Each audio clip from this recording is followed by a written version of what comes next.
You matter. You matter. And sometimes you only see kids for that certain period of time and then they leave and you have no idea if you made an impact or not.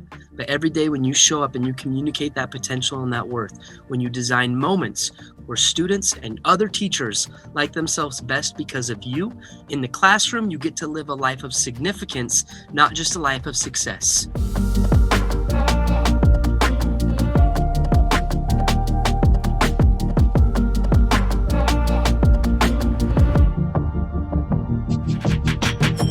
Well, welcome back, everybody. Tom Murray here. So excited for this episode of Leading Through Unprecedented Times. And I'm not going to lie, I am fired up to introduce you to Clint Pulver. Clint is an Emmy award-winning keynote speaker, author, a professional drummer, by the way, but also a dad of two. Clint, welcome to the show. Thanks for being here. How you doing?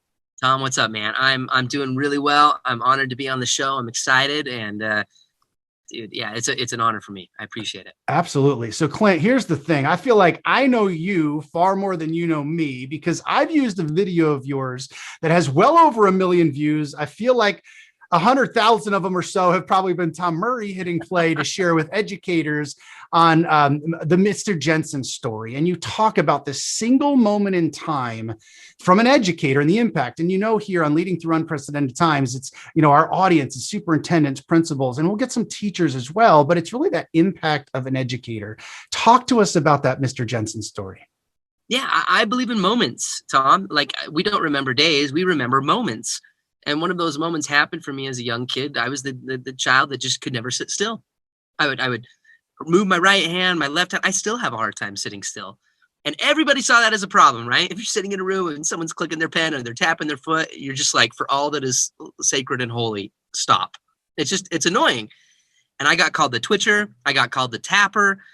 I got sent to the principal's office. Principal told me to sit on my hands. That worked for like 5 seconds. And it was a continual problem until one day there was a teacher and his name was Mr. Jensen. And he told me to stay after class.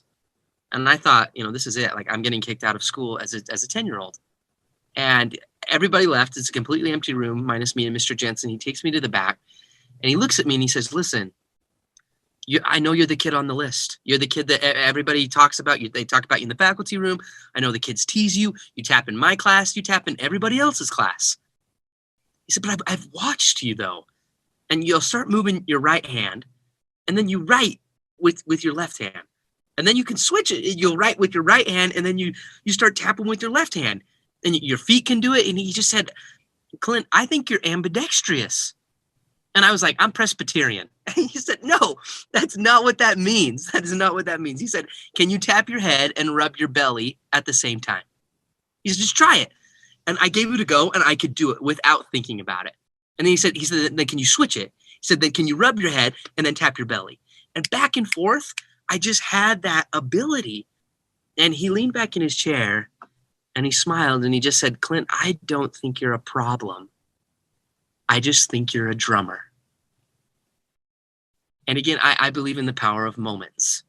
And when great leaders design and create moments in the lives of their peoples, and the people that they lead, that's what creates a better story. That's what creates stronger loyalty. And in that moment, Mr. Jensen, he opened up his top drawer and he reached inside and he took out my very first pair of drumsticks. My very first pair.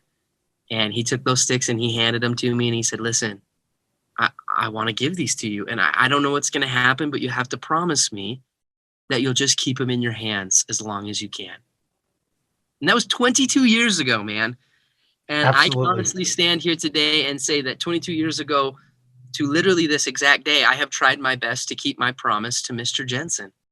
And for 22 years, I've had the opportunity to tour and record all over the world as a professional drummer.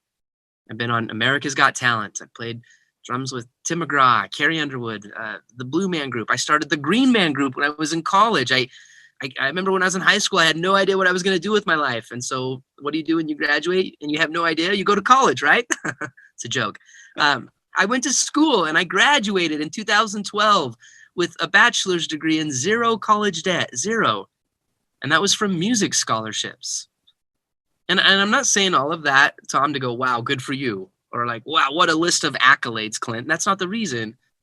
The reason I tell that story is because of one person who decided in education to advocate for a person, not just develop them.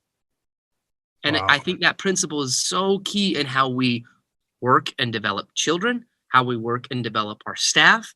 How do you create an environment where students, teachers, the janitorial staff, whatever it is in your organization, how do we create a culture where they go, I like myself best because I'm here?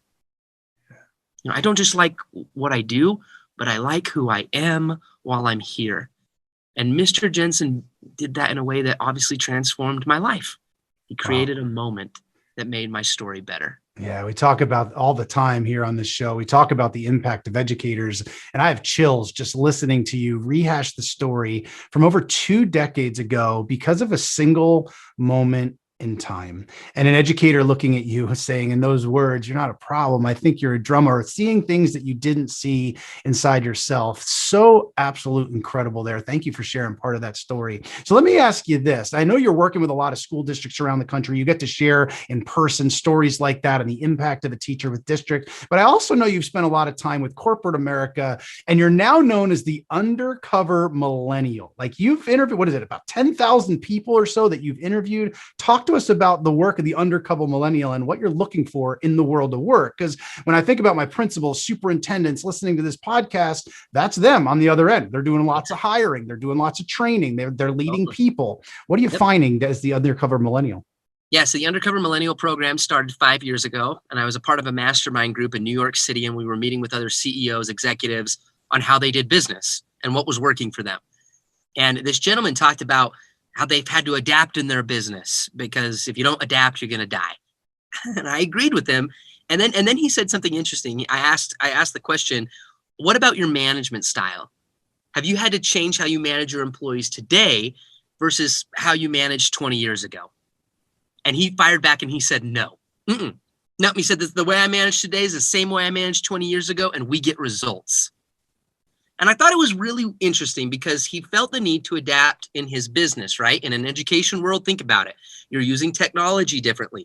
The world of education has evolved, and so has how teachers and how we teach, how we work, how we hire, how we fire, all of those things, they adapt. But then he talked about his management and how there was no need to change. And we're in his store, and I looked around, and I remember seeing all of his employees, and they were my age or younger. And I thought to myself, I wonder if they would say the same thing. I wonder if they would have the same, philosophy that everything this guy was doing, everything that he was creating in his business was wonderful. And so I thanked the guy for his time. We had about 35 minutes to kill until we went to the next place. And I took that time and I went up to one of his employees, and I looked like this. I had a backwards hat on, regular clothes, and I just walked up to them as a customer. And I said, what's it like to work here? I'm just curious. And the employee kind of looked around, got quiet. It felt like it was an illegal drug exchange. and then the employee said, do you really want to know? And I said, yeah. And he said, I can't stand it here.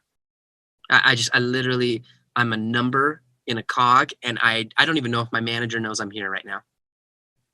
We're not happy. It's just a job. And then I said, well, why are you here then? Like, why don't you go somewhere else? And he said, I've already applied to 3 other places. And I thought, okay, well, maybe the guy's just having a bad day. So I went and asked another employee, and another, and another, and another. And in that 35-minute time, I interviewed 6 employees. And at the end of those 6 interviews, 5 of his employees said they would not be working for this guy and his store in less than 3.5 months. 5 out of the 6 were gone mentally. They were disengaged from their work, and they were already looking for another job and to go somewhere else. And I remember thinking, what a difference between the perception of what leadership sees and what the reality is of the employees on the floor. And that was the moment for me that started my whole organization. 5 years ago, we started the Center for Employee Retention, and the underlying initiative was through the Undercover Millennial program. The cool part about all of that is they told me the truth, because I wasn't a survey. I wasn't a manager. I didn't work with the organization. I was literally a young person walking through the doors and saying, hey, I'm just looking for work. I'm looking for a job. What's it like? I'm just curious. And then they tell me everything. And we've done that for, like I said, for 5 years. We've worked with 181 organizations, and I've been able to interview over 10,000 employees. And the magic of all of the research was not when an employee was dissatisfied with their job. The magic was when I would go up to an employee and say, "What's it like to work here?" And they would respond with, "I love it here. I love my district. I mean, our superintendents, they care. The other teachers, we've been here forever. We've got a culture that's all student-based. We focus on advocating. It's not just about curriculum. Like, I love it. I love my job." And then when I would go to the next teacher, and they would say the same thing.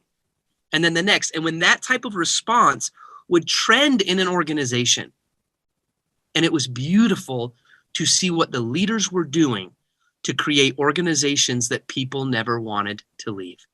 Ooh. And that's where the book came to be. And it is the 5 years of our research. And I titled it, "I Love It Here, How Great Leaders Create Organizations That People Never Wanted to Leave." Wow. So that, again, powerful stuff. And it doesn't matter if you're working with some Fortune 500 company or you're some small school district, everything that you just said around leadership and culture is 100% relevant. So I want to dive in further to that, because let's face it, when I look at some statistics related to education in our field, superintendents pre-COVID were staying about 3.5 years. Post-COVID, that number's going down. Teachers, I read an article this morning how teachers they're leaving. Stress is insanely high. Anxiety is insanely high. We're asking teachers to do more and more with less and less, and do it remotely, and do it hybrid, and do it in person, and all these pieces. And so what as a whole in education, we are losing people left and right. And we also even see numbers in colleges of kids that are going into school to say they want to be a teacher are way, way down. So the leadership and culture side is a non-negotiable. And here at Future Ready Schools, it's really the heart and soul of what we do. So in your new book, and thanks for giving it a shout, because I will tell you, if you're listening, that is going to be on my nightstand. Comes out, what is it, mid-April, I believe it comes out. Because again, around leadership, around culture, around leading organizations where people say, "I love it here." And not because the boss is standing right next to them, because they truly feel it. Because what do we know? We know in those environments, we know that people are going to give through all and run through walls for people because they want to do it, because they believe in the purpose, they believe in the mission, they feel loved, they feel cared about. But the flip side is also true. We also know where people aren't invested, they'll walk right out at the first opportunity. They'll leave to go somewhere else, and all the training and time we put into those folks walks out the door with them. So let's dive into some of that research. I'm fascinated by this. I know you talk about 4 different types of managers. And when we think about school districts, we're looking at principals running their own buildings. We're looking at superintendents. Talk to us about the 4 different types of managers and what you found in your research. Yeah, in every school district, there are 4 types of administrators. Okay, 4 types of superintendents. They just exist everywhere. And there's 2 variables that we need to focus on, because if a teacher was satisfied or dissatisfied with the culture, the district, the leadership, the curriculum, whatever it is, it was always 2 variables that I could bring it back to as to why they were. And number 1 was the standards and the expectations of the leader. And number 2 was their ability to connect. Those 2 variables, or the lack thereof of both of those variables. So the first administrator that we find is the removed administrator. This is the principal that should have retired 20 years ago. Like, they're just burnt out. They're tired. They're in the school, but they are not into the school. And so they're low on their standards. Okay, I don't know if you didn't show up to teach your class. I have no idea, and I don't really care. Just do your thing, right? And they're also low on connection. They wander the halls and they go, "I have no idea who that is. I don't know if you teach history. I don't know if you're the English teacher. I don't know. Just, welcome back to school." So what does this create in the culture? It creates removed teachers. The administrators are removed. So why should the teacher be involved in the culture? Why should the teacher be involved in the leadership in the district and moving the ship forward? But number 2 is the buddy administrator. This is the administrator that wants to be everybody's friend. They're really high on connection, but they're really low on standards and expectations. They're looking for approval. They don't want to ruffle feathers. They don't want to tick off the teacher that's been here forever. They're the new guy. They're the new gal in the district. So they want to be everybody's friend. So what that creates is a sense of entitlement. where they almost become buddies. They become friends. They become homies with all of the teachers. And then there's almost the sense of where the teacher becomes more of the principal than the principal does, because they allow that. It's strong connection, low on standards. And then number three, and unfortunately the most common, is the controlling administrator. This is where we find a lot of administrators that fear-based tactics. It's that old command and control. Put your head down, don't complain to me. Like, be glad that we give you a paycheck. Don't whine. Don't whine to me. I know it's hard. I know we're all doing Zoom, and don't whine. I don't care. It's COVID. What else do you expect? You know, show up and do your job. You're hired to be a teacher. Be a teacher.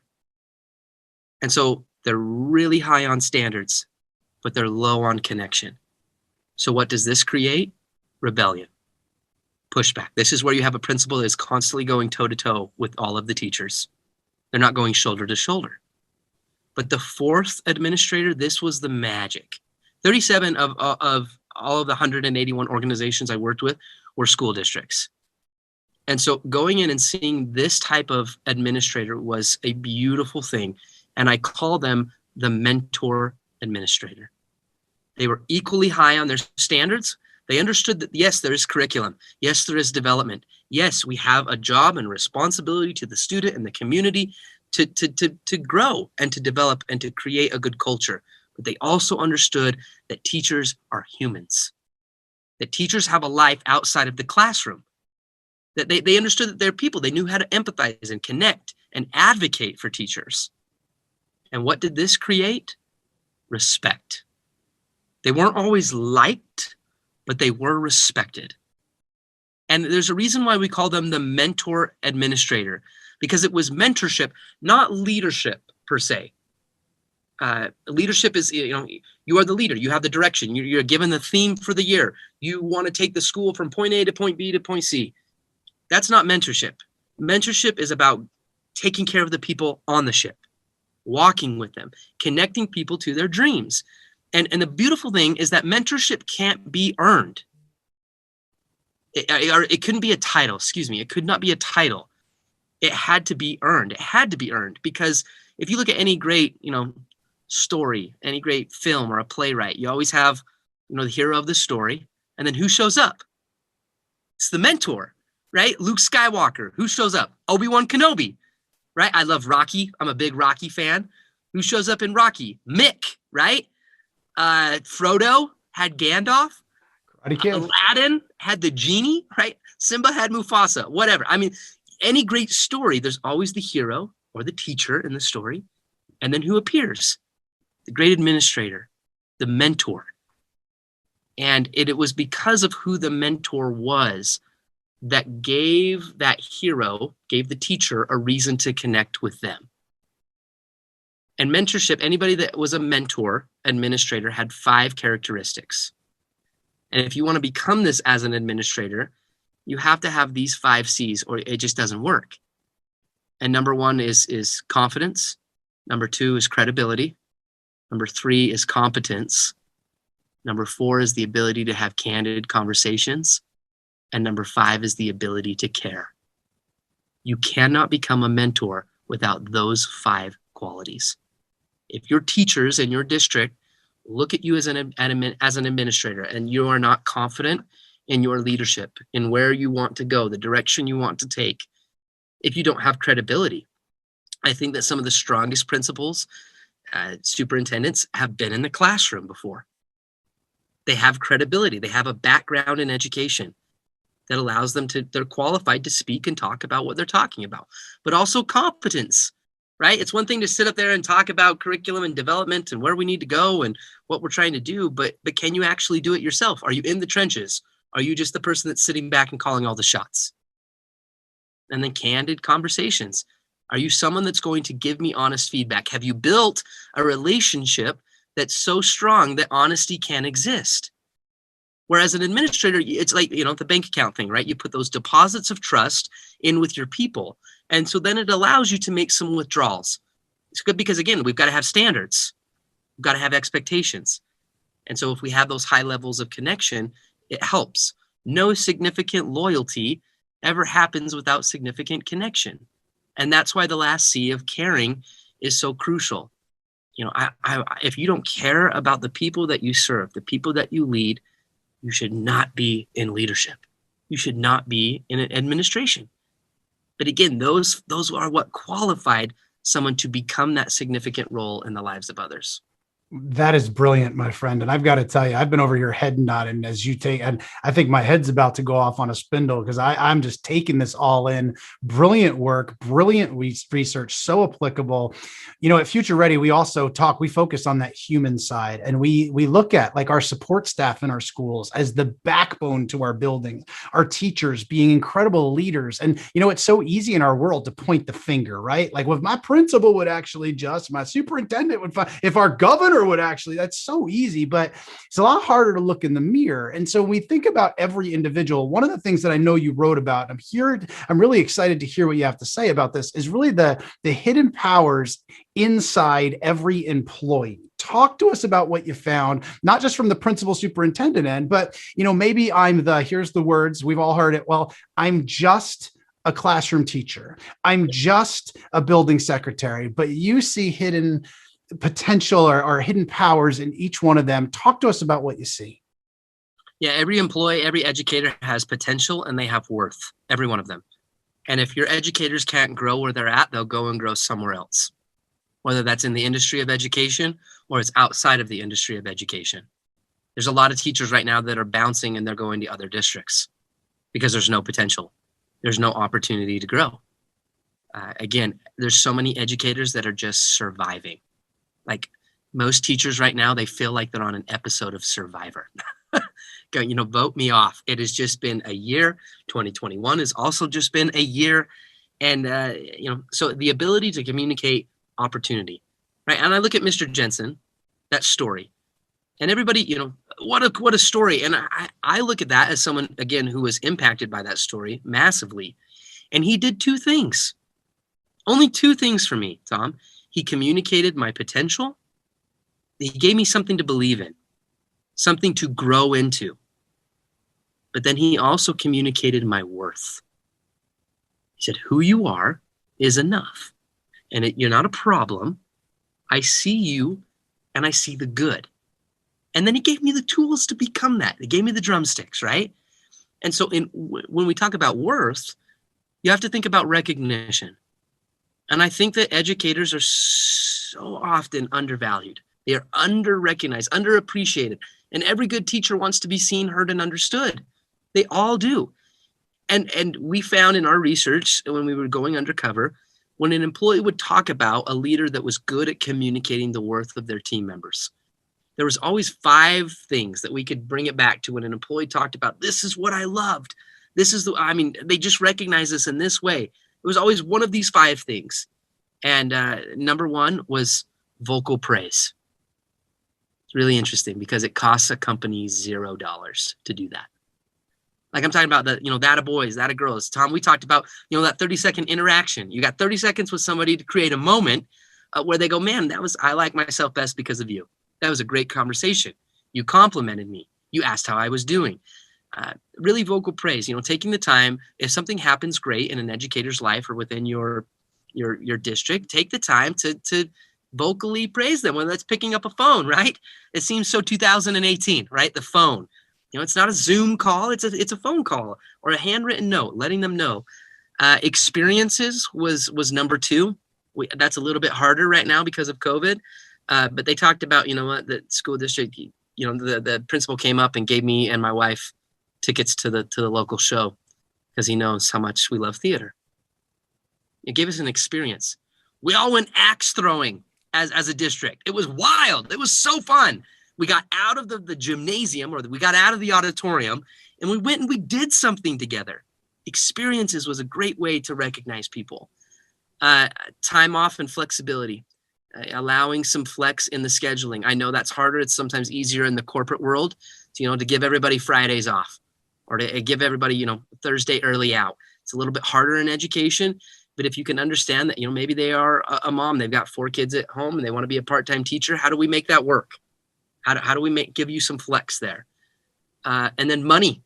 Money was number 4. Anybody who says that people don't care about money or millennials don't care about money, it's just not true. Money matters. You know, if we can increase someone's pay, or maybe it's giving somebody an Amazon gift card for $50 because they've been killing it, or they've done something that's unique. Money matters. And then the interesting thing, the last one is, I call it toys or awards. Trophies, like think Letterman's jacket.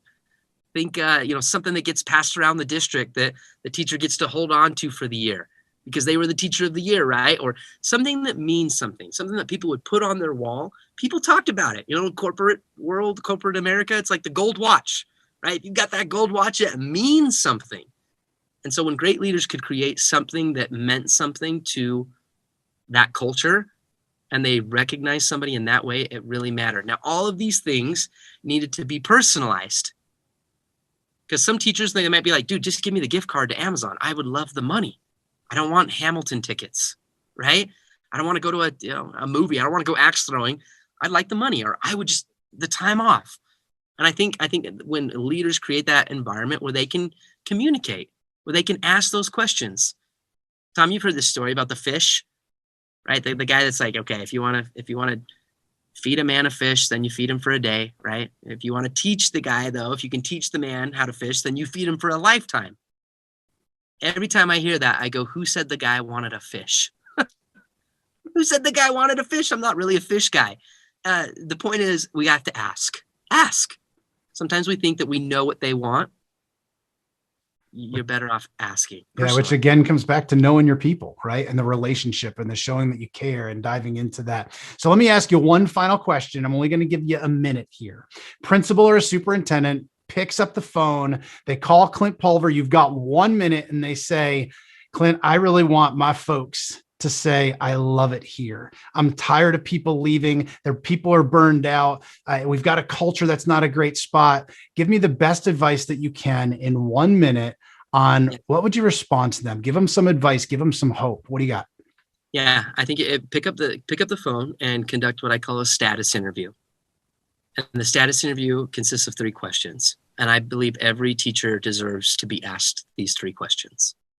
Number 1 is, what can we do to keep you here? Number 2 is, what is getting in the way of your success at this school? And number 3 is, what can I do to help you get there? Those 3 questions, every teacher deserves to be asked by their leader, because you need to know their status. You need to know how they're doing. And it is your job to advocate for them, to block for them, to make the teaching experience better for them so they can make the teaching experience better for the kids, for the students. Yeah, incredibly insightful, Clint. Glad to be. Last piece. I said that was the last one, but I was so in tune with that. I don't want this interview to end because I'm so in tune with the things that you're saying. I'm going to give you an open mic, open forum. Educators this year have been through the ringer. They're doing it all, not just 24/7. They're doing it. We call it like 25/8. They're just not stopping. And it's been about a year since their world's flipped upside down. They're doing things in new and different ways. They're teaching or leading through this global pandemic. Fear and anxiety are higher than they've ever been. Standards still remain high. What's something that you want to share with educators in any realm, open mic, based on the work that you've seen and that they've been doing? Yeah, I love the film, the movie Sandlot, where you have those kids that hit the punk kids that hit the ball over the field, and the dog that's going to rip their face off. But in that story, in that movie, there's Benny. You remember Benny, Tom? Yep. He has the dream, and Babe Ruth appears to Benny in the dream. And there's like that iconic saying when he leaves, and he goes, "Heroes get remembered, but legends never die." And I want to switch that. I would switch that because this would be my thought. And this is what I would want to tell educators. Sure. Heroes get remembered, but Mr. Jensen's never die. Ooh. We never forget the good ones, ever. And if you were to say, if I were to ask, who are the last 3 NFL MVPs?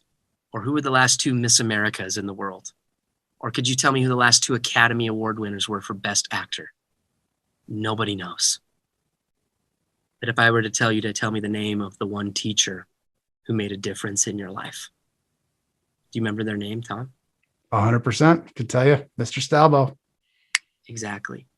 We never forget the good ones because they were the teachers that got to the part about us. And that would be my message. You matter. You matter. And sometimes you only see kids for that certain period of time and then they leave and you have no idea if you made an impact or not.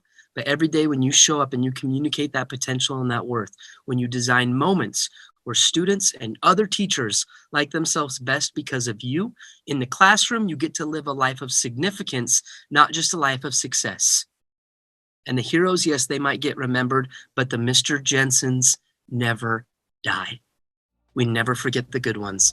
And that is the opportunity and the privilege you have in the classroom every day. That's Clint Pulver, everybody. Clint, thank you so much for your encouraging, your inspiring words, for the work that you do. The book is called I Love It Here. We'll be here in April. Clint, I'm so excited to read it. Thanks for being here today, my friend. It's a pleasure, Tom. Thank you.